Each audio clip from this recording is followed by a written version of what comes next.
ऐसे मरीज हैं जो गंभीर बीमारियों के इलाज और रोजमर्रा की सेहत को अच्छा रखने के लिए आयुर्वेद का रुख कर रहे हैं और इसके बेहतर परिणाम भी महसूस कर रहे हैं। सब जो दिखा लिया, मैंने इंग्लिश दवाइयाँ बहुत खिला चुकी, तो मैं सर आपके और आयुर्वेदिक खिलाया जाए। इंग्लिश दवाई नुकसान ज़्यादा करती है, तो मैं सर आयुर्वेदिक खिलाया जाए, शायद कुछ फ़ायदा मिले इन्हें। तो लेकिन फ़र्क नहीं, ये ठीक हो जाएंगे, पर टाइम लगेगा।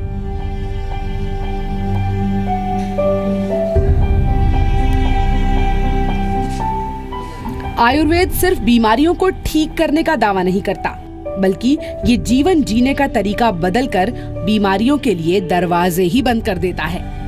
और इसके नतीजे सिर्फ व्यक्ति को स्वस्थ नहीं करते, बल्कि उसके जीवन को पहले से बेहतर बनाते हैं। यही वजह है कि अमेरिका जैसे देशों में आयुर्वेद लेटेस्ट ट्रेंड बन गया है। यशस्विका के साथ पूजा मक्कड़, जी मीडिया, दिल्ली।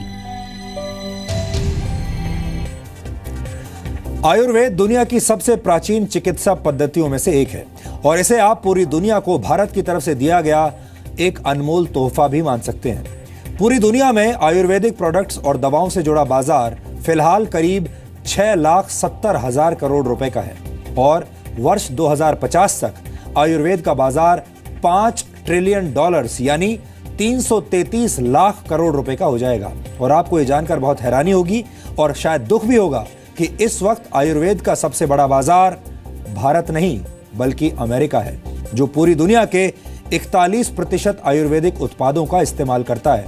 इसके बाद दूसरे नंबर पर यूरोप है, जो पूरी दुनिया के 20% आयुर्वेदिक उत्पादों का इस्तेमाल करता है, यानी यूरोप दूसरे नंबर पर है। और आपको जानकर और भी अफसोस होगा कि जड़ी बूटियों पर आधारित दवाओं और प्रोडक्ट्स के निर्यात के मामले में भारत चीन से भी पीछे है। चीन पूरी दुनिया में 13% हर्बल प्रोडक्ट्स का निर्यात करता है, जबकि आयुर्वेद की जन्मभूमि भारत से सिर्फ 2.5% हर्बल प्रोडक्ट्स ही दुनिया के बाजारों में पहुंचते हैं। इस बात का एक दुखद आयाम यह भी है कि किसी दिन आपको ऐसी आयुर्वेदिक दवाइयां भी खानी पड़ सकती हैं जो मेड इन चाइना होंगी।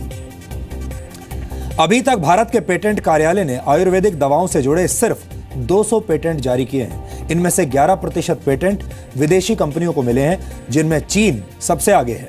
यानी भारत आयुर्वेदिक दवाओं के पेटेंट बहुत धीमी रफ्तार से जारी कर रहा है। और दूसरी बात यह है कि इनमें से ज्यादातर पेटेंट विदेशी कंपनियों को ही मिल रहे हैं। भारत सरकार के आयुष मंत्रालय की डिजिटल लाइब्रेरी में करीब 43,000 आयुर्वेदिक फॉर्मूलों का जिक्र है, लेकिन इनमें से सिर्फ 1500 फॉर्मूले ही बाजार में दवाइयों की शक्ल में आ पाए हैं।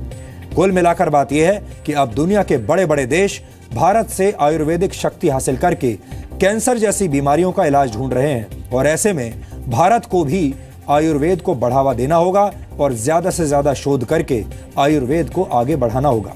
नहीं तो शायद किसी दिन हल्दी वाले दूध का पेटेंट अमेरिका के पास होगा और भारत को अदरक का स्वाद चखने के लिए भी अमेरिका से इजाजत लेनी पड़ेगी। यहां पर हम आपसे यह भी कहना चाहते हैं कि अगर आप चाहें तो आप भी आयुर्वेद को अपना